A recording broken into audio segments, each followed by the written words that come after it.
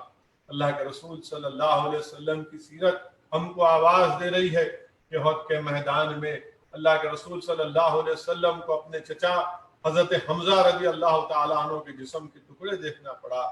رسول اللہ صلی اللہ علیہ وسلم کی سیرت ہم کو پکار پکار کر کہہ رہی ہے کہ کعبے کا صحن ہے، محمد مصطفیٰ صلی اللہ علیہ وسلم سرو سجود ہے، سجدے میں ہے، اور رحمت للعالمین صلی اللہ علیہ وسلم کے جسم مبارک پر اجڑی ڈالی جا رہی ہے۔ میرے عزیز دوستوں اور بزرگوں، علماء کرام نے فرمایا رسول اللہ صلی اللہ علیہ وسلم کی سیرت ہم سے پکار پکار کر کہہ رہی ہے کہ جنت کا راستہ کٹھن وادیوں سے گزرتا ہے۔ میرے عزیز دوستوں اور بزرگوں، رسول اللہ صلی اللہ علیہ وسلم نے ارشاد فرمایا کہ سب سے زیادہ امتحان انبیاء کا ہوتا ہے، پھر صدیقین کا ہوتا ہے، اور اس کے بعد شہداء کا ہوتا ہے۔ میرے عزیز دوستوں اور بزرگوں، سید الشہداء امام حسین ہے، اور امام حسین نے انبیاء کی پوری سنتوں کو ادا کی۔ انبیاء کی سنت ہوتی ہجرت کرنا، امام حسین نے کوفہ کو ہجرت کی۔ انبیاء کی سنت ہوتی بھوک اور پیاسا رہنا، امام حسین اور آل محمد صلی اللہ علیہ وسلم بھوک اور پیاس کی شدت میں مبتلا ہوئے۔ انبیاء کی سنت ہے کہ اپنی آل کو اللہ کی راہ میں قربان کر دینا، امام حسین نے اپنی پوری آل کو اللہ کی راہ میں قربان کر دیا۔ میرے عزیز دوستوں اور بزرگوں، وہیں پر ہم کو یہ بھی ملتا ہے کہ امام حسین نے کس طرح صبر کا مظاہرہ کیا، اور وہ کیوں نہ کریں، ان کی ماں خود صابرہ حضرت فاطمہ۔ امام حسین کا صبر دراصل حضرت فاطمہ شہزادی جنت کا صبر۔ اور کون امام حسین؟ کون امام حسین؟ وہ امام حسین جس میں اللہ کے رسول صلی اللہ علیہ وسلم نے اپنی زبان مبارک امام حسین کی زبان میں ڈالی۔ وہ امام حسین جس کو اللہ کے رسول صلی اللہ علیہ وسلم سرور کائنات تاجدار انبیاء امام حسین کو اپنے کندھے پر اٹھا رہے ہیں، اپنی پشت پر بٹھا رہے ہیں، امام حسین کو اپنے کندھے پر بٹھا کر لے کر جا رہے ہیں۔ تو فاروق اعظم عرض کرتے ہیں کہ کیا سواری ہے؟ تو رسول اللہ صلی اللہ علیہ وسلم فرماتے ہیں کہ عمر کیا سوار بھی ہے۔ میرے عزیزان ملت، میری عزتدار اور ماں اور بہنوں، یہ امام حسین ہے، یہ امام حسین۔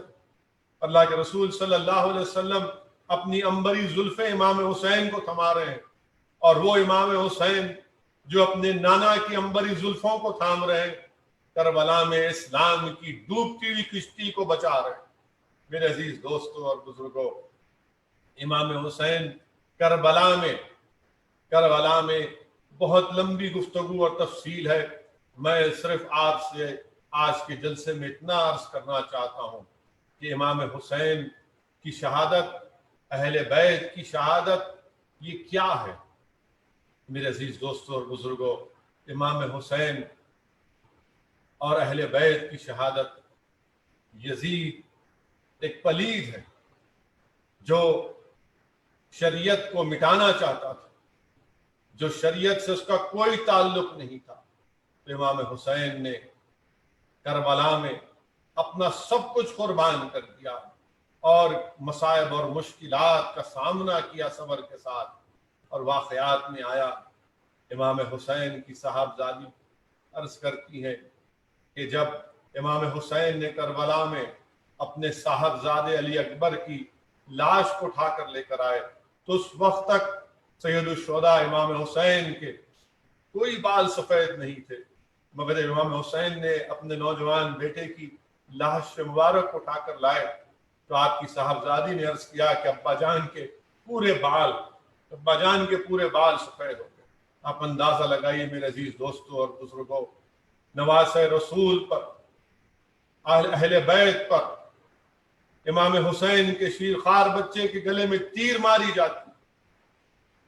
تاریخ اسلام گواہ ہے کہ جب کبھی بھی دشمن سامنے آیا تو کبھی اغیاروں سے آیا تو کبھی ہماری صفوں سے آیا۔ نواسہ رسول پر، اہل بیت پر پانی بند کرنے والے کون، تیر چلانے والے کون، اور پھر جب نماز اذا ہوتی تو امام حسین کے پیچھے آ کے نماز بھی پڑھتے اور پھر امام حسین پر اور اہل بیت پر حملہ بھی کرتے۔ میرے عزیز دوستوں اور بزرگوں، امام حسین کی شہادت، اہل بیت کی شہادت ہم کو کیا کہتی ہے، ہم کو کیا پیغام دیتی ہے؟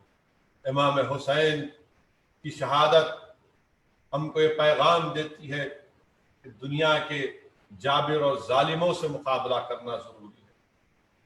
امام حسین کی شہادت سے ہم کو حوصلہ ملتا ہے کہ ظالموں کا ظلم نہیں سہیں گے بلکہ مظلوموں کا ساتھ دیں گے، کمزوروں کا ساتھ دیں گے اور ظالم اور جابروں کو ان کے ظلم کرنے سے روکیں گے۔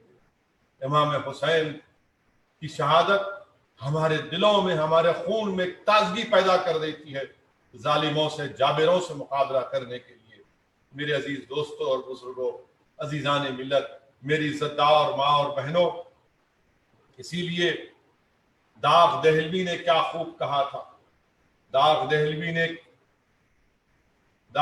نے امام حسین کے بارے میں کہا تھا کہ اے داغ، کیوں نہ مجھ کو شفاعت کی امید، اے داغ کیوں نہ ہو مجھ کو شفاعت کی امید، میں ہوں محب حسین کا، دشمن یزید کا۔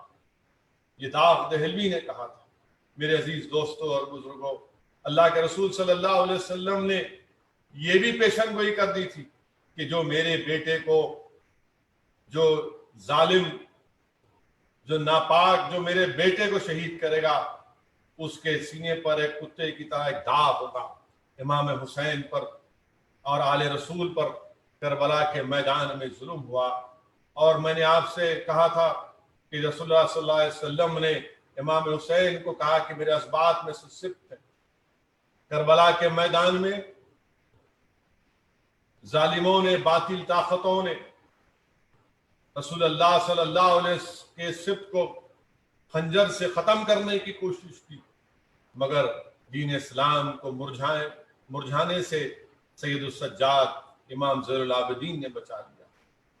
وہ کمزور ہیں، بیمار ہیں، یزید کے قیدی ہیں، مگر اور پھر آپ کے سامنے امام زین العابدین کے سامنے علی اکبر اور علی اصغر کی شہادت ہے۔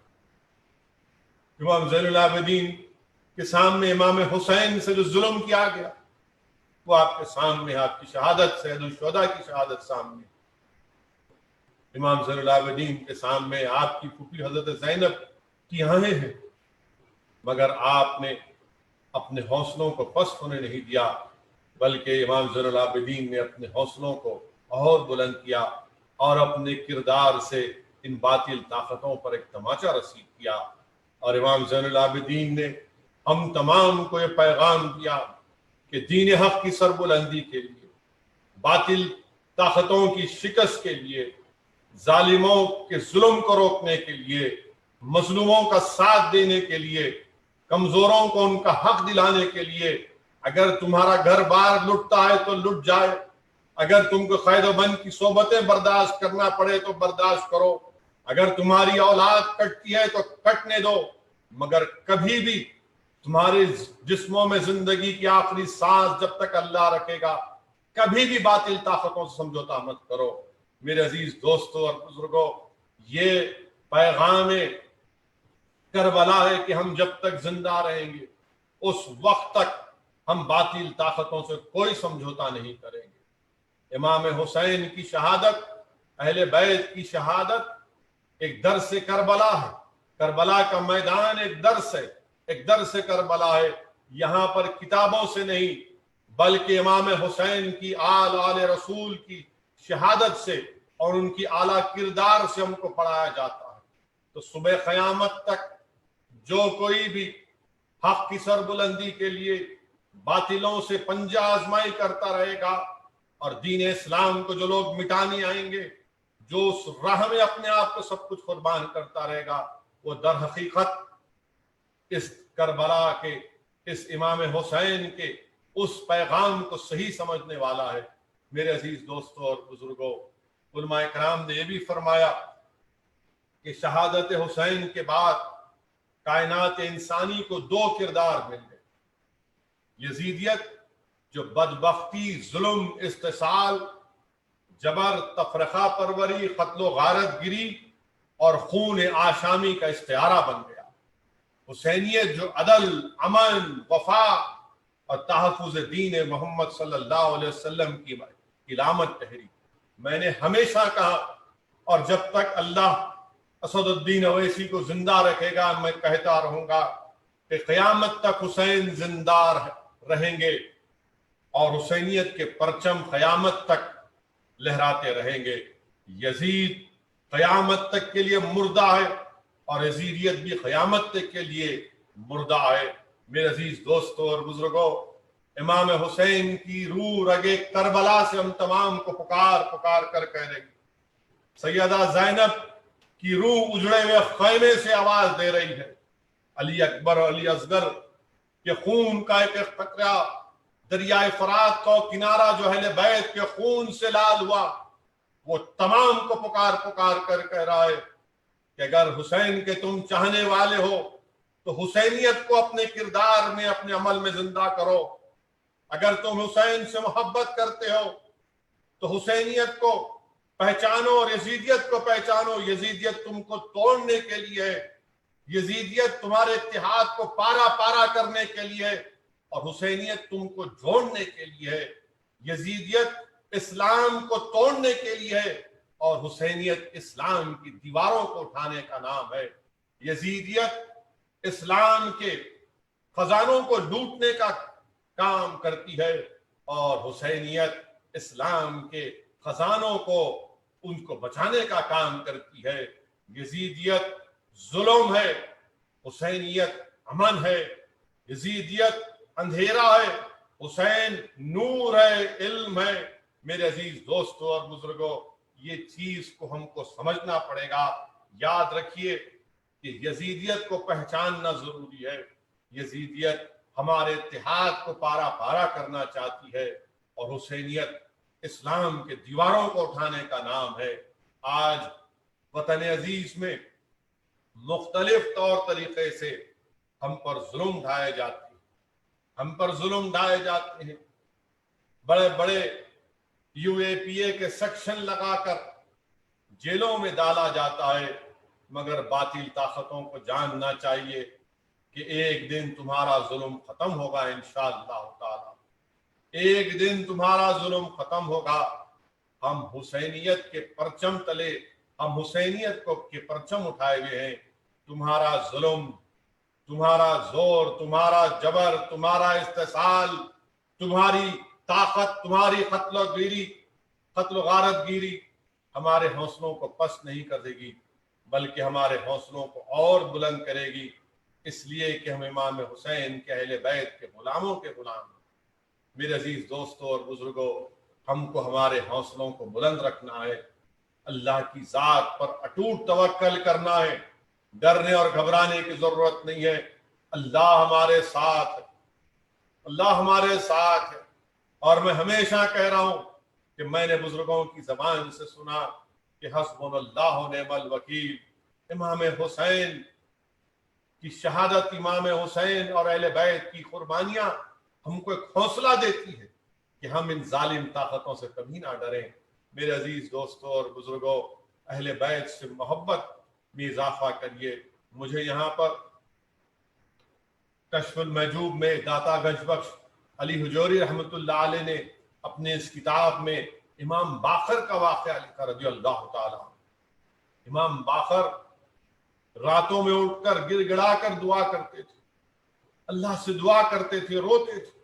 تو آپ کا خادم ایک دن آپ سے عرض کیا، امام باقر سے آ کر عرض کیا کہ آپ راتوں میں اتنا گر گڑا کر روتے ہیں، اللہ سے دعا کرتے ہیں، اور آپ کہتے ہیں کہ اللہ رات ہو گئی، سب سو گئے، مگر تو زندہ ہے پروردگار.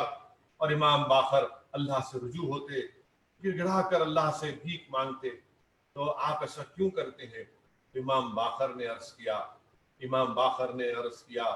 کہ دیکھو، حضرت یعقوب علیہ السلام نے اپنی ایک اولاد کو کھویا تو آپ روتے تھے، اتنا روتے تھے کہ آپ کی آنکھ سفید ہو گئی تھی. اور میرے خاندان نے امام حسین کے ساتھ اپنے 18 لوگوں کو کھویا، تو میں اس لیے ان کے غم میں ان کو یاد کرتا ہوں اور میں اللہ سے فریاد کرتے رہتا ہوں. میرے عزیز دوستوں اور بزرگوں، یہ اہل بیت ہے. امام حسین کے کردار کے بارے میں آپ نے بہت سی باتیں سنی ہوگی. میں نے کشف المحجوب میں نے بلکہ کسی اور مقام پر میں نے پڑھا کہ امام حسین کے پاس ایک فقیر آیا اور آ کر کہا کہ مجھے آپ کچھ دے دیجئے. وہ پہلے امام حسن کے پاس گیا تھا، تو امام حسن نے اس سے کہا کہ دیکھو، بھیک مانگنا غلط ہے، اگر تم واقعے میں مقروض ہو، کسی بہت بڑی پریشانی میں ہو تو تب کوئی اور بات ہے. تو شخص کہتا ہے کہ ہاں، مجھے اسی میری یہی وجہ ہے. تو امام حسن نے اس کو 100 دینار دی. پھر وہ وہاں سے نکل کر امام حسین کے پاس آیا اور آ کر یہی کہا. تو امام حسین نے بھی اس سے وہی کہا کہ دیکھو، بھیک مانگنا غلط ہے، اگر تم بیمار ہو یا پھر تمہارا قرضہ ہے. تو وہ کہتا ہے کہ ہاں، یہی وجہ ہے. تو امام حسین اس سے پوچھتے ہیں کہ تم میرے بڑے بھائی امام حسن کے پاس گئے تھے؟ تو بولے ہاں. بولے تمہارو کیا دیے؟ تو بولے 100 دینار دیے. امام حسین اس کو 99 دینار دیتے. آپ دیکھیے وہ پوچھتا ہے کہ آپ امام حسن، ہم کو 100 دیا، آپ مجھے 99 دیتے؟ تو بولے ہاں، چھوٹا بھائی کبھی بڑے بھائی کے آگے نہیں جا سکتا. وہ وہاں سے نکل کر عبداللہ ابن عمر رضی اللہ تعالیٰ عنہ کے پاس جاتے ہیں. وہ بھی اس کو کہتے ہیں، وہ اس کو صرف 7 دینار دیتے ہیں. وہ کہتا ہے کہ یہ کیا بات ہے، مجھے امام حسن نے 100 دیے، امام حسین نے 99 اور آپ 7 دیتے ہیں. تو عبداللہ ابن عمر سے کہتے ہیں کہ وہ دونوں نواز رسول ہیں، علم میں تقوی کے اعتبار سے مجھ سے بہت آگے ہیں، تو مجھے ان سے کیوں جوڑتا ہے؟ میرے عزیز دوستوں اور بزرگوں، یہ تمام چیزیں ایسی ہیں جس کو آپ کو ہم کو سوچنا ہے، اپنے گریبان میں جھانک کر دیکھنا ہے کہ ہم کس راہ پر جا رہے ہیں. ہماری اور آپ کی زندگی کب ختم ہو جائے کسی کو نہیں معلوم. یہ زندگی کا چراغ کب گل ہو جائے صرف اللہ ہی جانتا ہے. کوئی یہ نہیں کہہ سکتا کہ میں اتنے سال زندہ رہوں گا، اتنے سال میں یہ کروں گا. میرے عزیز دوستوں اور بزرگوں، ساری دنیا یہ کووڈ وائرس میں ہے، اور ہم نے دیکھا کہ کئی لوگوں کا انتقال ہو گیا. بلکہ ہمارے وطن عزیز میں 62,000 لوگ اس کووڈ 62,550 لوگ اب تک آج تک اس میں ان کی موت ہو چکی ہے. 34 لاکھ سے زیادہ لوگ اس کووڈ وائرس سے متاثر ہو چکے ہیں. اسی لیے ہماری زندگیوں میں بہت کم وقت ہے، اور اس زندگی کے اس کم وقت کو ہم کو اچھی طرح گزارنے کی ضرورت ہے.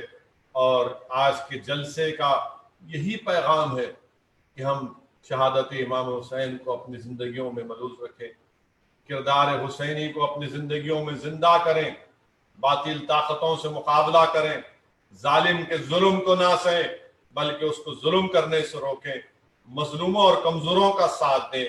میرے عزیز دوستوں اور بزرگوں، وہیں پر میں یہ بتانا بہت ضروری سمجھتا ہوں کہ درس کربلا کیا ہے، شہادت امام حسین کیا ہے. 3 چیزیں ہیں. علماء کرام نے لکھا کہ ایک تو اس سے ایمان کی مضبوطی ملتی ہے، دوسرے سخت سے سخت حالات میں حق پر جم کر رہنا، اور تیسرا حق کی خاطر اپنا جان، مال اور اولاد کے نذرانے پیش کرنے سے کوئی پیچھے نہیں ہٹتا. 3 چیزیں علماء کرام نے بتایا کہ ایمان کی مضبوطی، سخت سے سخت حالات میں حق پر جمے رہنا، اور حق کی خاطر اپنے جان، مال اور اولاد کا نذرانہ پیش کرنے سے پیچھے نہیں ہٹنا. میرے عزیز دوستوں اور بزرگوں،